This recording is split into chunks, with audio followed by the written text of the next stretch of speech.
All right. If you guys are just tuning in for the first time, I want to introduce myself. Welcome to the Friday Night Wealth Creation course. My name is Jerry. I'm the owner and founder here at Wealth Dynamics. And I want to welcome you. If you're just tuning in, we go live every single Friday night. I've done this for 2 or 3 years in a row now, to discuss wealth, to talk about how wealth is built, to educate on finances, and to really provide solutions in the space of building wealth, because it's something I was curious about as a kid. It's something from a very young age I began pursuing. And so I want to share with you guys what I did, how I did it, how I'm continuing to do it, and how I teach my clients to do it. If you guys are just tuning in, we've got Facebook, Instagram, we've got Zoom, we've got this will be on YouTube. Basically, if you're on a platform watching this, make sure you share it. Okay. So a little bit about my background, and I've told this story before, guys, but it's important because it's a big part of who I am, why I am where I'm at today, and how I've done what I've been able to do. So I'm 28, just turned 28 last month. By the age of 28, I've been able to build a net worth over $1 million, start my own company successfully. It's a multi-million-dollar company, and be able to do a lot of stuff that I never thought I would be able to do. And the reason I never thought I would be able to do it is because when I was younger, growing up, when I started realizing, about money when I was maybe 6, 7, 8, 9 years old, seeing that as part of an integral part of life, I was curious. I was like, man, how does this stuff work? Right. And it was something that no one ever taught me. I didn't have wealthy parents. I didn't have wealthy family members. I didn't have wealthy friends. I didn't have even like a role model that I could look at and be like, man, this person has money. Let me see what they're doing. None of that. So I basically looked at like this money thing and I was like, that's interesting, but it must be a mythical. To be a millionaire must be impossible. To be rich and wealthy, it must be something that only happens on TV. And so because of that, I never really pursued it. Now, on top of that, my parents were not good with money. So my mom and dad constantly fought over money. They ended up getting divorced from each other over it. And that was something I looked at and I was like, man, that broke up my parents' marriage. It was something that as a kid, like I didn't have good connotations with it. When I was probably 7, we lost our house. We lost our car, our family did. And so I watched that, go happen in real life. Like imagine me 7 years old. Some of you guys might have been through this before where it's like, man, we live here no longer. The car was ours. Now it's not. Watching it being towed away, right, by the repo man. And then after that, I spent, a summer homeless. We lived in the back of a trailer behind some guy's house. And it was just plenty of things that built up for me between like the ages of like probably 7 and 18 that made me dislike money. It made me look at money and see it as the cause of a lot of my problems. Right? I didn't see it as a solution. I saw it as something that was to blame, something that was the reason why things weren't going right in my life. Okay. And so that was something that followed me all the way through. And I remember making the decision at the age of 17 or 18 that I was just not going to deal with money anymore. Okay, I remember driving to work one day and someone had taught me that the dollar was not backed by gold, and for some reason that mattered to me. And I was like, man, if it's not backed by anything, it's basically monopoly money, right? And if it's monopoly money, why am I going to go to college and get in debt? Why am I going to work 40, 60 hours a week for this thing if it's just monopoly money? So I actually quit on money. I made the decision that I'm just going to enjoy life. I'm just going to do what I want to do. Right. I had a stepsister that she said, you only live once, you might as well do what makes you happy. So I was like, well, I might as well do what makes me happy. Right. The time working out made me happy. Lexi made me happy. Food made me happy. Like all of these things that are good, but they weren't like a purpose. There was no drive behind like, oh, I'm gonna get really good at eating food. Right. You can only do some of that stuff so much. So I quit on money and I decided, all right, well, I'm gonna go into poverty, because if I stay below the radar, I don't have to deal with money anymore, right? If I have hardly anything, I don't have to worry about rent. I don't have to worry about most of the stuff most people pay for, because I just won't deal with it. I won't have money and I won't go for it. And so that was something that for me really like within a year showed that it didn't work. Okay, about a year into this, I got married. And during the first 6 months of my marriage, we were homeless because I didn't have money. Okay, I didn't have anything saved. You guys are gonna love this story. So when me and Lexi first got married, this is back in 2012. No money saved. Okay, and so because of that, I couldn't afford to place a security deposit on an apartment. Okay, the only money that we had was some money Lexi got for her graduation present from high school. That was it, right? So brand new, newlyweds, and the only solution that was out there for like living was for us to room with my mom. Okay, God bless her. She was like 60 at the time. We're brand new, and she had an extra bedroom, and so we rented from my mom in her 2 bedroom, 1 bathroom apartment. And that was like the first 6 months of being married. Now, after that, 6 months into this, we found out the lady downstairs from us in our apartment, she lived like in the unit below us, was actually cooking heroin and meth and dealing it out of that apartment. So I'm like 19 years old, Lexi is 18, and we're figuring out marriage and life and all this stuff. And we're like finally kind of stable. We're living in the apartment with my mom, and we find out, all right, cool, our downstairs neighbor cooks meth. And and because of that, we have to move because we're not going to live above someone that's cooking and dealing meth. So we did. We moved out. We didn't have any money saved still. After 6 months of basically, $500 per month rent, like living with my mom, we had nothing saved still. And so because of that, when we moved out, we didn't have anywhere to stay because we still couldn't afford the security deposit for an apartment. We slept on some couches and in some spare bedrooms for a few weeks. And after a few weeks, we had to move out of those people's houses. We ended up squatting in an abandoned house. First year of marriage, homeless, squatting in an abandoned house. Okay, not the ideal scene of like, here's our honeymoon in the first year of marriage, right? That was reality for us. And so that was the byproduct of my decision that I'm going to quit on money. Because I saw money as a problem. I saw my parents got divorced over it. I saw we lost the house. I saw we lost the car. All sorts of things that just made me say I'm not going to be involved. But the problem was that I didn't realize is it doesn't matter whether I want to be involved. The economy is going to drag me kicking and screaming anyways. If I want to live, I have to have a roof over my head minimum. I have to have food in my belly minimum. I have to have fresh water minimum. That costs money. So I can't ever technically be unplugged from money, right? You see homeless people, they go into the same solution. I live in Anchorage, Alaska. Unfortunately, one of the worst cities known for homeless, just all over the place, right? And it's terrible because it could be a beautiful city, but you see this in Anchorage. If you're in a city where you have a lot of homeless people as well, the homeless people solve the problem of money by dealing drugs. They'll steal car parts. They'll go down to the shelter, find the drug dealer, they'll trade the car parts to the dude for the drugs, and they'll sell it to their buddies and get cash so they can eat. So even the homeless guy at some point has to solve the problem of I need money, right? Now, I've talked about this before. There's 3 ways you can go on this. When someone realizes that money is a necessity, they can go into poverty. I chose that first. That was wrong. That didn't work for me. They can go into denial. This is probably 80% of America. Sweep it under the rug, just get the job, go to college, do all the stuff that we're taught is the right stuff to do, and just hope that life goes on and nothing bad happens.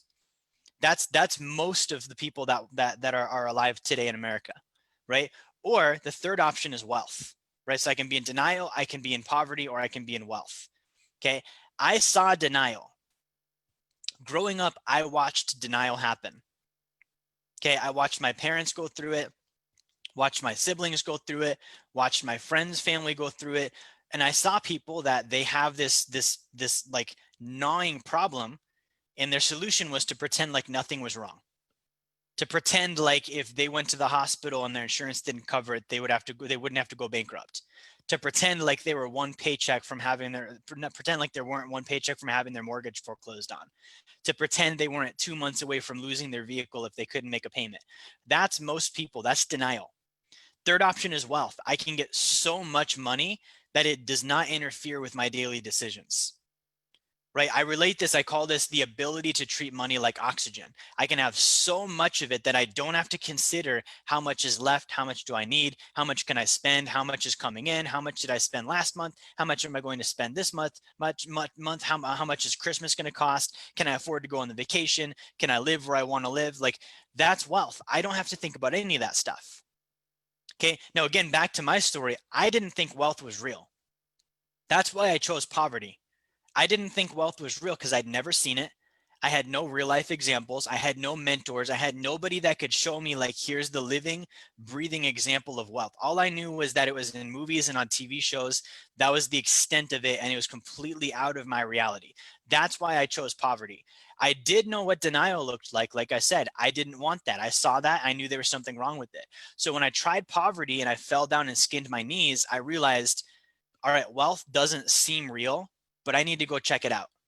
I need to go explore it and figure out, because there's got to be something else, right? Because growing up, I was taught, go to school, right? Fill in the blanks on this, guys. Go to school and get good grades, okay? So that you can go to a good college, so that you can get a good job, so that you can buy a house, so that you can retire when you're 60. That's everyone's plan.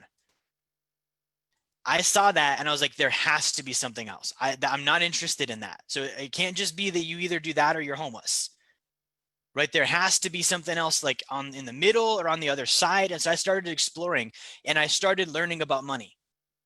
Okay. And the first person that I started learning about money from, mistakenly on my side, was somebody that didn't have any. Okay, this is one of the first mistakes I made. If you're watching this tonight and you're taking notes, one of the first mistakes I made was learning about money from somebody that didn't have any. Okay. And what I mean by that is, when I started to learn about money, the very first thing that I did is I was like, well, if I want to learn about it, I need to do it. Right. So I got a job in financial services. I started a business in financial services. I was like, I'm going to sell this, learn about it, get licensed. I'll be the investment guy, the financial advisor. That's the best way for me to learn about money. Just like if I was going to learn about anything, I would go learn how to do it. Right. As a profession, if I can do it professionally, then my thought process was that I would understand it on just like a personal level. Right. And so that's what I did. I started my business. I got licensed. When I say licensed, it means that I took a test that said I could help people with investments and life insurance and all of those things. And so I went through that. The guy that taught me that was my manager. Okay. When you join these things, you don't find out how much your manager makes. You don't see their financial statement. You just know that's the guy in charge. So the guy that taught me was my manager.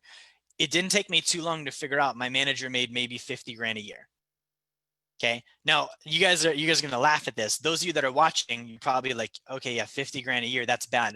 Here's how bad my mindset was. I actually considered that that was a lot of money. I was 19 years old. I had never made 50 grand. I don't think anyone in my family had made 50 grand. So when I heard that guy made 50 grand, I still kind of was impressed. I still kind of was like, man, 50 grand, that sounds like a lot of money. Okay, so I listened and I followed and I listened and I followed and I listened and I followed. And the outcome of that was I knew a lot about financial products. I knew a lot about rules and regulations. I knew a lot about how to sell financial products. I even knew how to recruit other agents into the business. But I didn't know how to do any wealth building for myself. I didn't know how to invest. I didn't know how money worked. I didn't know how to read a financial statement. I didn't know any of that. I learned all of these mechanics about how to be good at business in financial services. Okay. So then I realized, like, all right, well, there's got to be another element of this. Like I'm professionally licensed and I still don't know what's missing. Okay, that's when I started to research. I started reading from people that had money. I read Dave Ramsey and Robert Kiyosaki and Donald Trump and all of these guys that we see. And I heard all of these different opinions. I've talked about this before, but they all said different things. So you can imagine my confusion, where I was like, A, I'm a professional, I'm licensed. B, that didn't work. Like, I'm not wealthy. Just because I'm licensed doesn't mean I'm wealthy. And C, these other guys now that I'm trying to learn from that aren't in the financial industry, they're all saying different things. Not helpful. Okay. So I started to get confused. Now, as I started to get confused, I actually began to put some of this stuff on the back burner. Because it was like, man, I was looking at like, investing and long-term stuff. And here in the short term, like, I couldn't pay my bills next week. I didn't have money in the bank right now. So I started to put some of this financial stuff on the back burner to just handle today. And I want to pick up there. Like, what did I do from that point onward? Because my intuition tells me a lot of us that are watching are in that spot or have been in that spot where we had the strong desire for wealth, or we have the strong desire for wealth, and it feels like that spark isn't happening. Like we're not getting the traction we want to get. And eventually I did. And I want to show you, A, what did I do to get there? B, what are the mistakes that I made? And how can you start getting there too? Because it's not magic. It's definitely not exciting. Okay. What I mean by that is it's a very long, arduous, boring plan, but it works. Okay. And if it works, it works. Just like dieting. There's no magic in dieting. Eat less than you burn every day and you'll lose weight. That's not exciting and sexy. That's why most people don't do it. Right? So I'm going to pull up my whiteboard here, and I want to go over this with you guys today and kind of show you what I did. Boom, there we go. And Instagram, if you guys are watching, I'll flip you guys around. If you're on Instagram, I'll flip you guys around so you can see this. I do see some comments, so I'll answer questions at the very end. If you guys have comments, go ahead and drop them in the comment feed. I will come back to them at the end of this. We'll go for maybe another 30 minutes, and then I'll go back and answer questions and stuff. So drop them here. But without further ado, I want to show you guys what I was doing, the steps that I took. So Insta, let me flip you guys here. Okay, so you should be able to see. So the first, and I want to start really basic, get a job. Okay, and and I want to just again say I'm starting very basic, because when I start talking with people about wealth, I used to think everyone assumed you had to have income, and then I realized that some people actually didn't know that. So I start with get a job. I have to have an income source. So the first thing I did is I got a job. Okay, I got a job. My job wasn't, like I said, sexy. It wasn't this thing that everyone wants. I had a pizza job. Pizza delivery. Okay. I was making like $2,000 a month delivering pizza. That was my job. And again, most people won't do that because it is not sexy. No one wants to say I'm a pizza guy.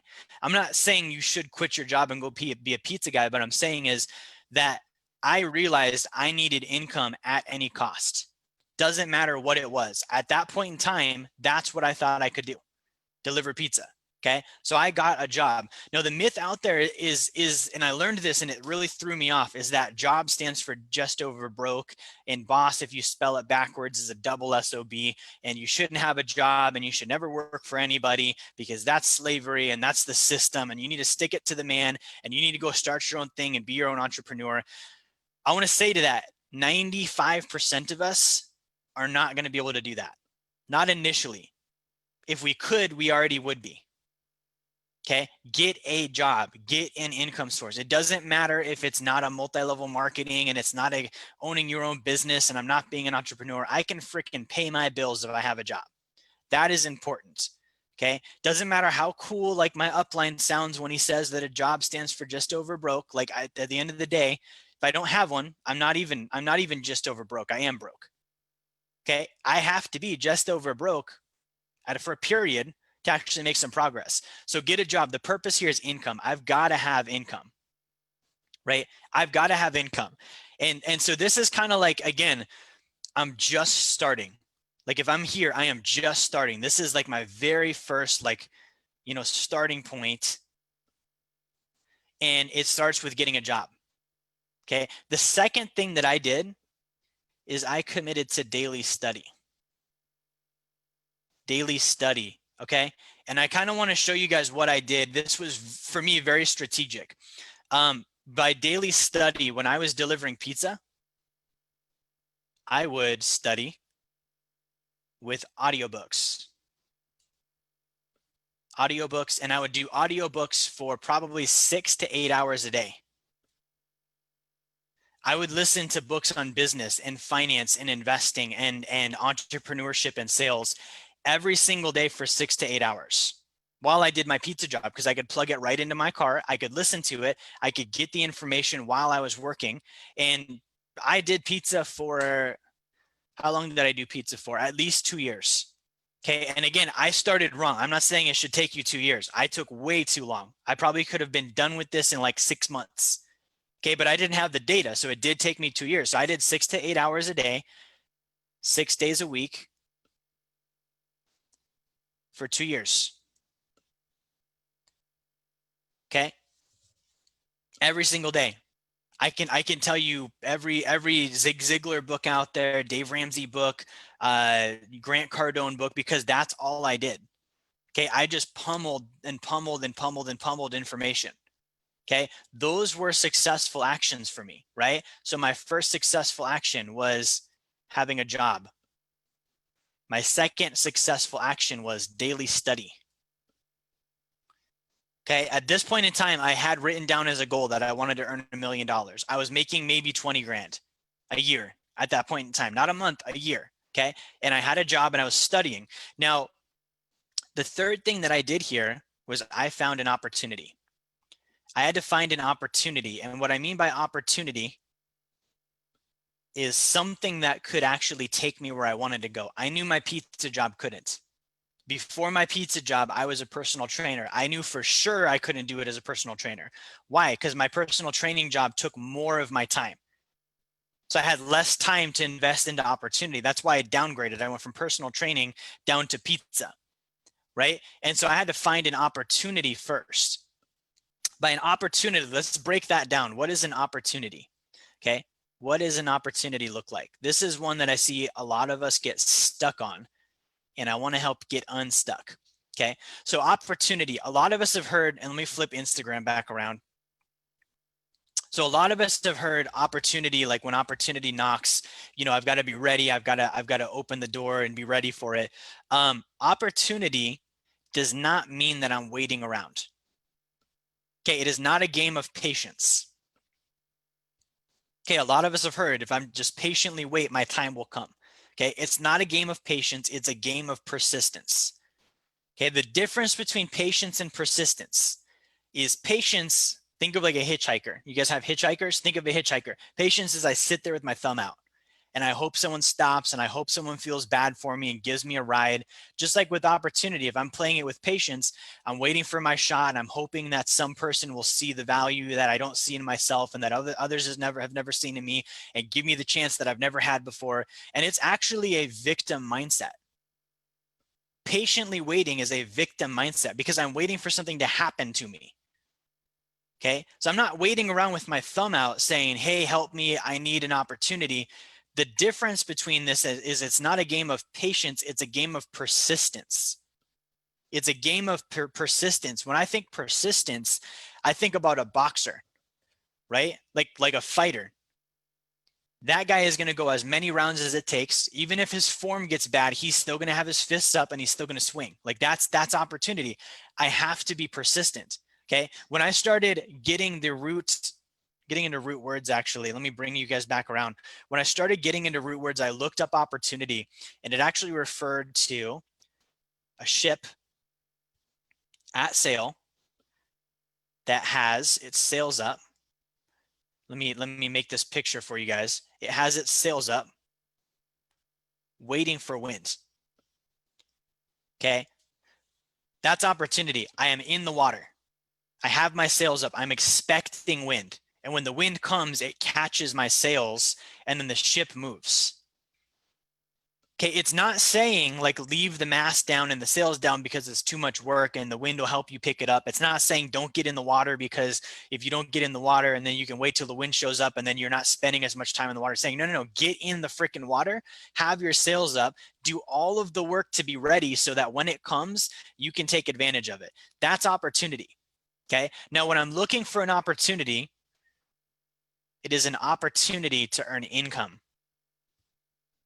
I need control over my income. That is what I'm going for. Income, control, right? These are the two things that I'm looking for with an opportunity.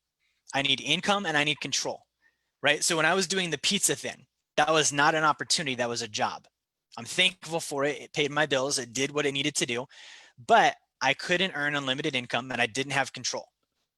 So I had to look at how can I earn unlimited income? How can I have control? So I found my opportunity. For me, it was financial services. It was the business that I got involved in. Because I knew I can earn unlimited income doing this. I can help as many people as I want to help, and I have control. I can pick my schedule. I can pick who I work with. I can pick my clients. I can pick how I talk about myself, and I can do it my way, right? So I liked that. Income control. The other one I would add is scalability. This one is not as important because I can always jump to another thing, but it does help. So if I have income control and scalability, that's an opportunity. Okay, I've got to have income control and potentially scalability. So that's what I did is I got involved with my business and financial services. That was my opportunity that I started earning income. So I would work my pizza job. This was my schedule, by the way. I would do my business from like 9 till about 4. That was the time that I worked my business, right? And then my pizza job was like 5 till about 10. And so what that allowed me to do is it allowed me to work full-time all day on my business, then get done with my business and go deliver pizza so that I could pay the bills, right? I could earn income with my pizza, and then I could bring in extra income with my business if I did well. That was my schedule. And I did that for the longest amount of time. Okay. And the point of this was that I had the income, I had a base salary, I had $2,000 a month coming in from pizza. I couldn't just quit my job. Okay. Because I still needed the $2,000 a month. I wasn't in a position where I was making more money than that yet. So I did the pizza job on the side. And what I did was I started to accumulate cash, right? So we have getting the job, we have studying daily, we have finding the opportunity. And then the fourth step on this is earn extra income. Okay. Earn extra income from this opportunity, right? So if I'm in the opportunity, I'm doing my business, I'm earning the extra income. This might be 500 bucks. Okay. This might be $1,000, right? I think my best one that I had early on was $3,000. I had one deal where I closed and I made $3,000. That was like more than I made in a month at my job, right? But I started earning extra income. I kept my job. I want to stress that I kept my job and I earned extra income in my spare time. What did I do with this extra income? That's key. I didn't blow it. Okay. The first thing that I started doing is I started saving. So I started saving. Anytime I earned this extra money, I kept it. Okay, I saved it. I saved it. I put it away. I saved it up. I saved it up. I saved it up. And I started then paying off debt. Because I knew that if I have money going out towards debt, that's money that I can't save. So I would take this 500 bucks or this 1,000 that I earned extra and I would save it and then I would pay off my debt with it. Okay. Now here, this was actually before I even knew about the sacred account. If I would have had the sacred account during this, guys, I would have freaking killed it because all of this money that I paid off my debt with, I would still have that growing for me today. Like I actually look at that as a loss. I'm like, man, I paid off a car. I paid off credit cards.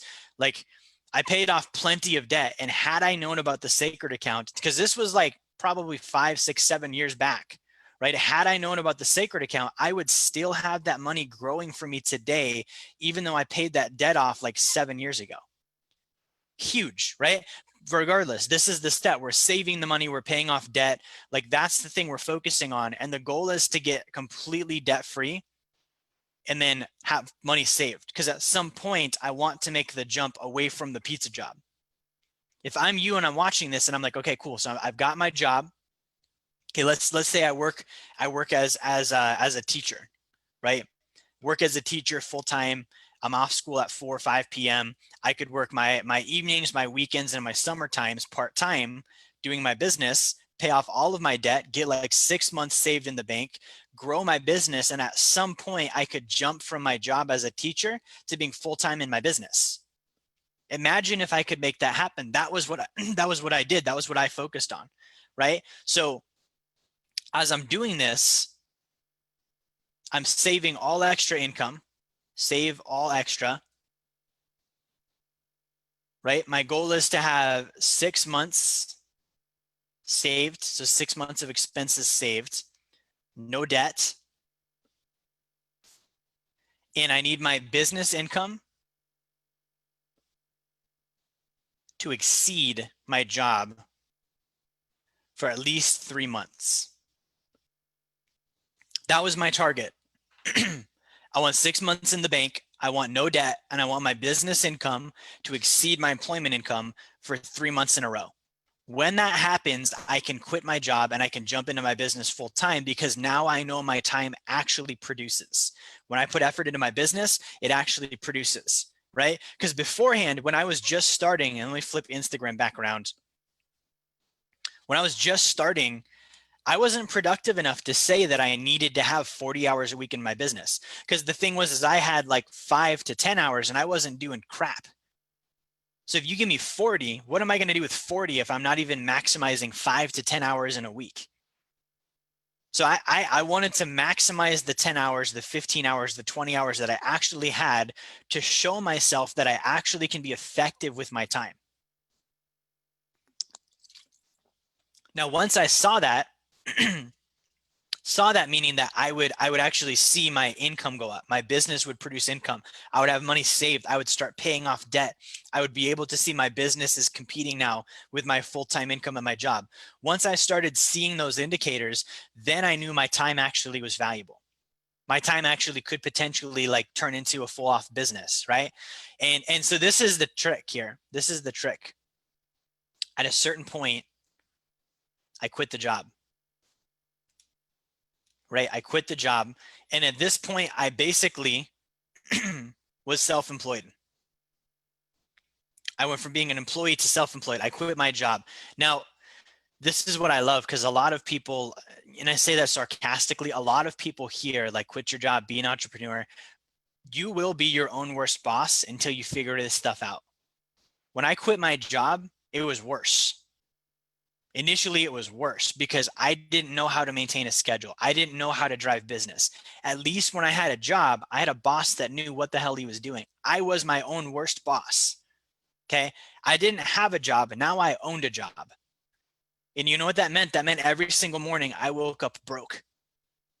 Okay. Those of you that are entrepreneurs, you know exactly what I mean. Every single day we wake up broke until it turns into a business. If I don't make a sale today, I don't eat. I don't pay the bills. Right? So when I quit my job, I worked like hell to grow my income because I had to be able to hire people. Okay. The way that I did this, and keep in mind, I still had my 6 months. I still had no debt.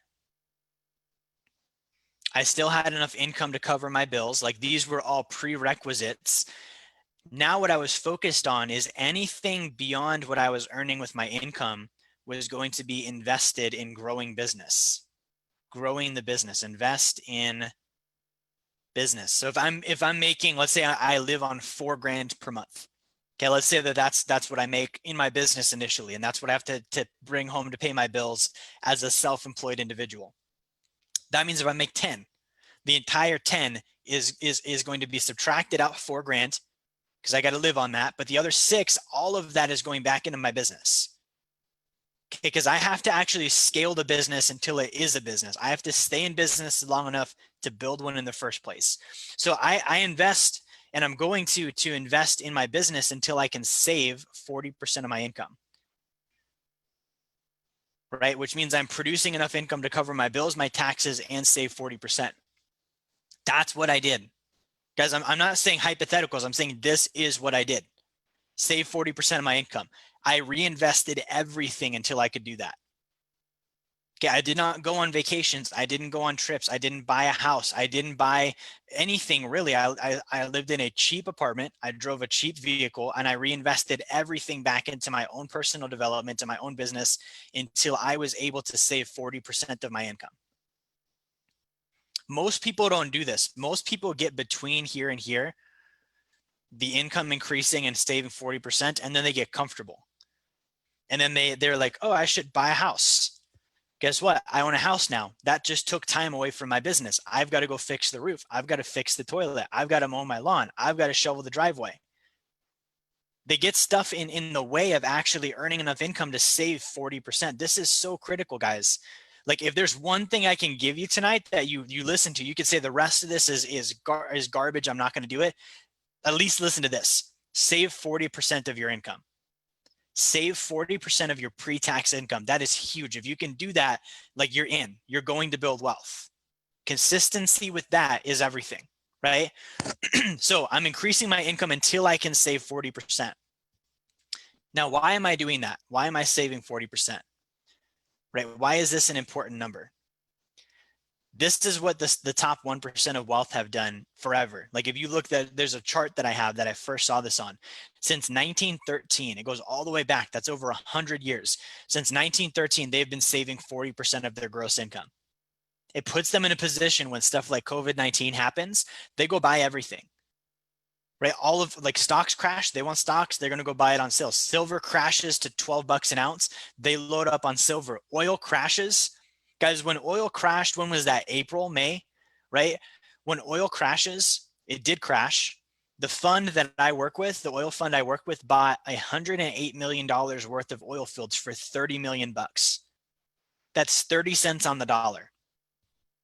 We could not have done that if we didn't have the cash set aside to actually make that kind of an investment. Okay. And it's because of this rule. So this is so critical to get there. I'm saving 40%. I'm reinvesting everything back into my business until I can save 40% of my gross income. Once I get to that 40% marker, then my next goal is to get 50 grand saved.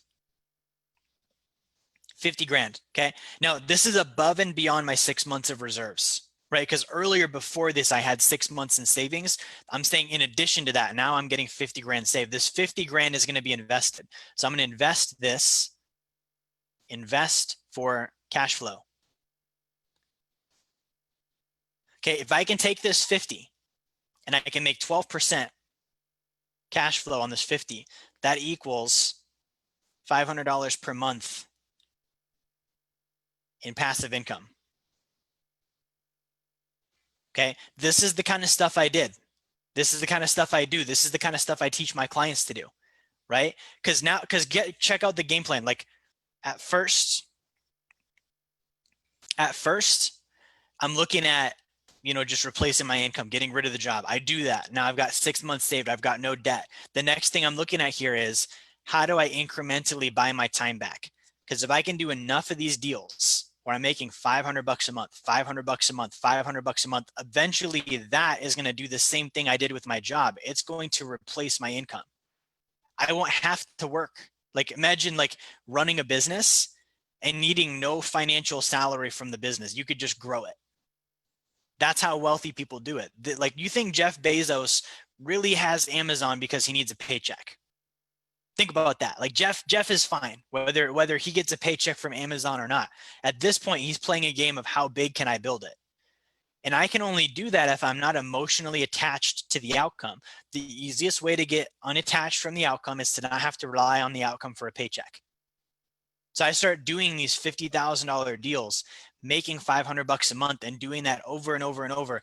It's 500, then 1,000, then 1,500, then 2 grand, then 2,500, then 3 grand. And I start growing it. Remember my income, let's say it was 4 grand. Well, if I'm making 4 grand a month now from investing, because I invested $400,000 over time at 12%, my income is now replaced. I don't have to trade time for money anymore. I can just focus on my business, and I wake up this week or this month and I'm gonna pay my bills whether I made money or not. Okay, that's getting closer to financial freedom. Okay, so this is the game plan. And again, where we're starting with this is I need to have a job. Okay, let me flip Instagram back around. I need to have a job first. I need to have income first. I need to have education daily first. It's really hard for me to do this if I'm not studying every single day. We have a program called Wealth Dynamics University. Okay, our clients have access to that. It's like 50, 60 bucks a month, something stupid like that. But I should be spending probably 2-3 hours a day on that. Learning money, learning business, learning everything that I need to learn to do this.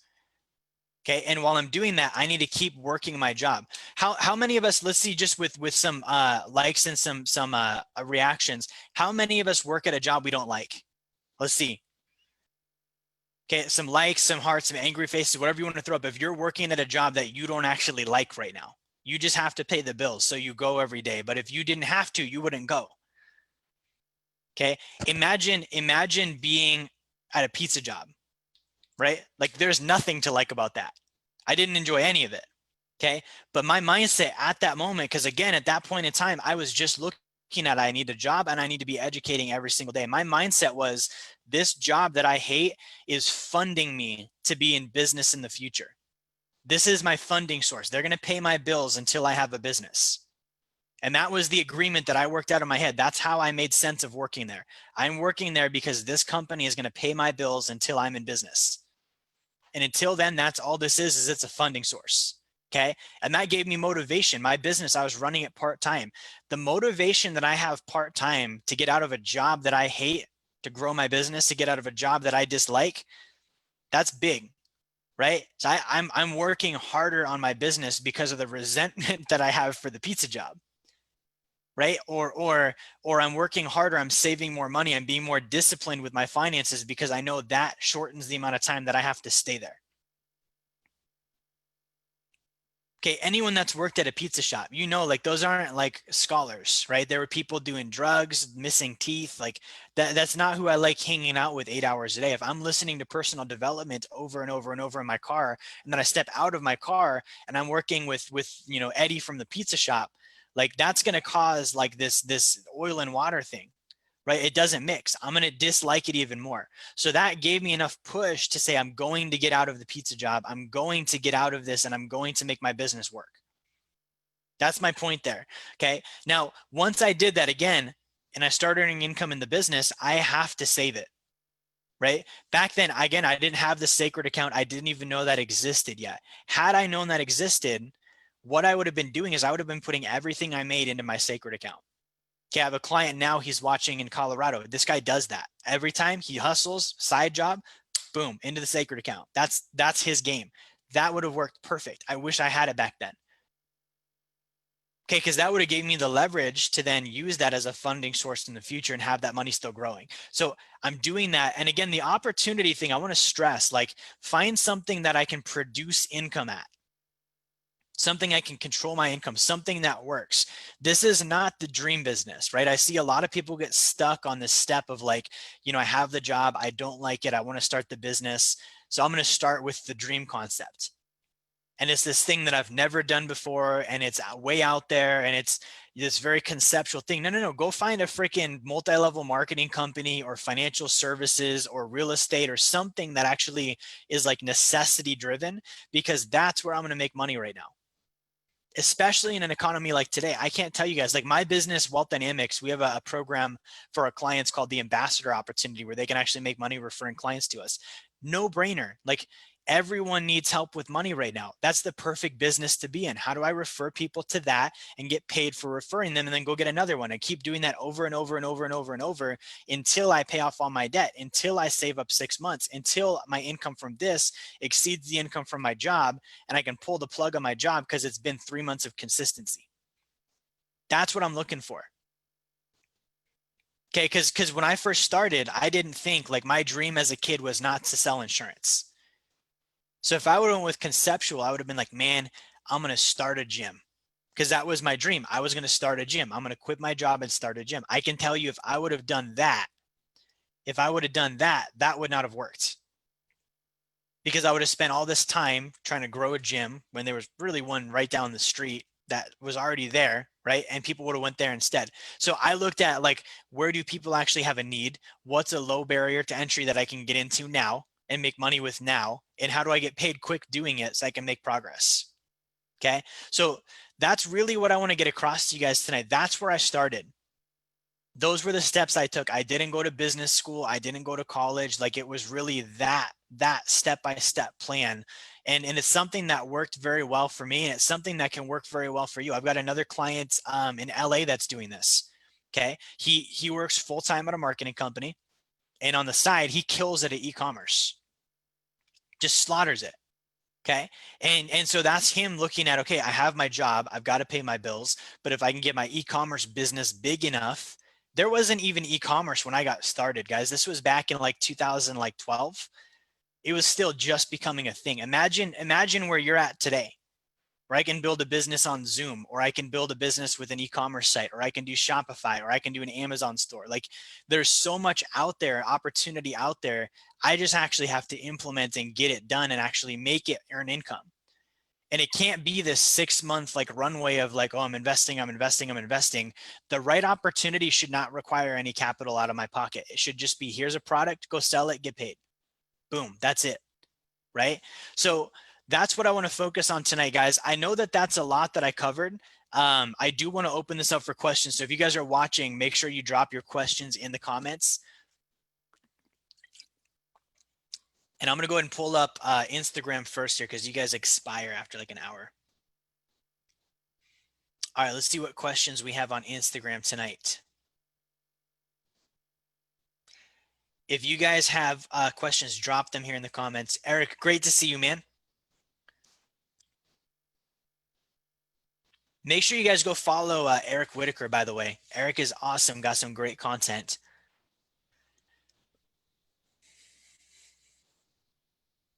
All right, what do we have on Insta? Any questions? Not seeing anything so far.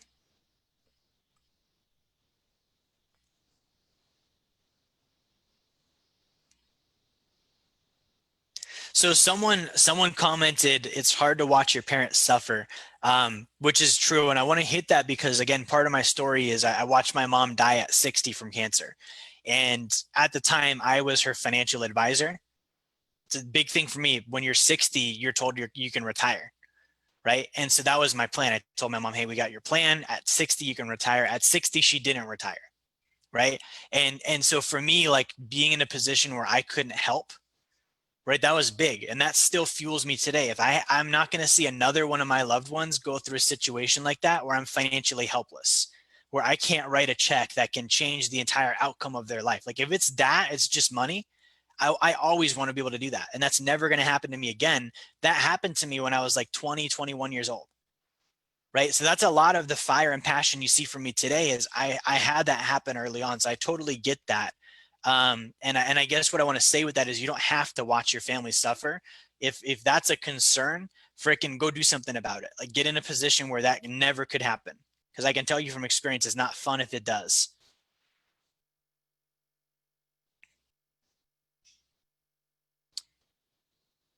John Moss, great to see you.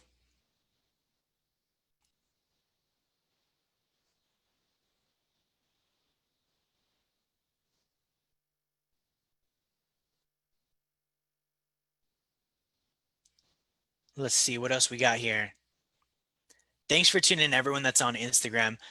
Jay Tulit says I'm a 15-year-old stock investor. I don't do stocks, but I think that's awesome. I've seen some kids on Robinhood freaking killing it.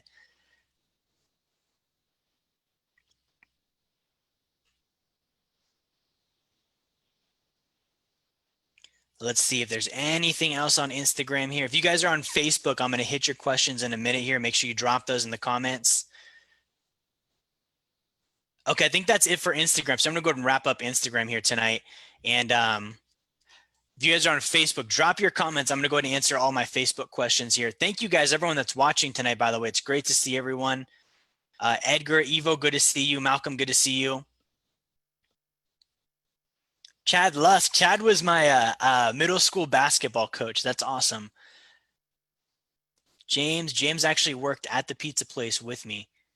He knows what I mean. Brad says, should it be no consumer debt? Debt that can produce cash flow is good, correct? So Brad is referring to, I talked about get entirely out of debt and then get 6 months saved.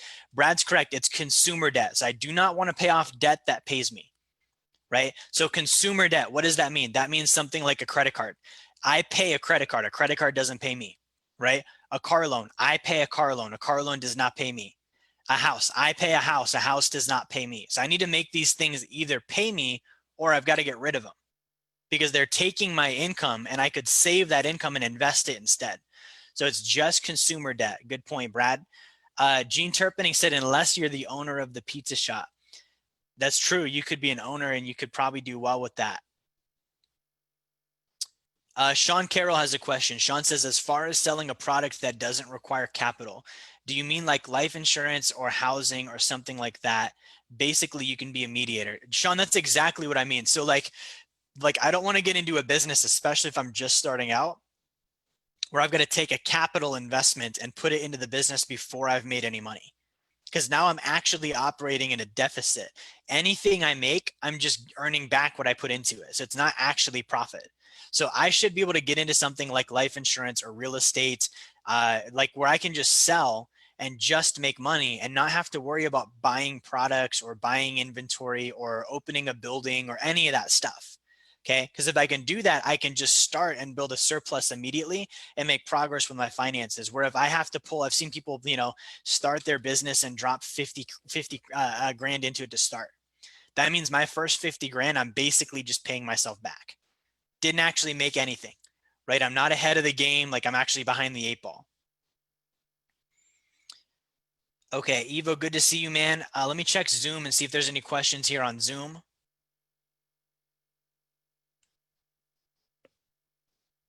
All right.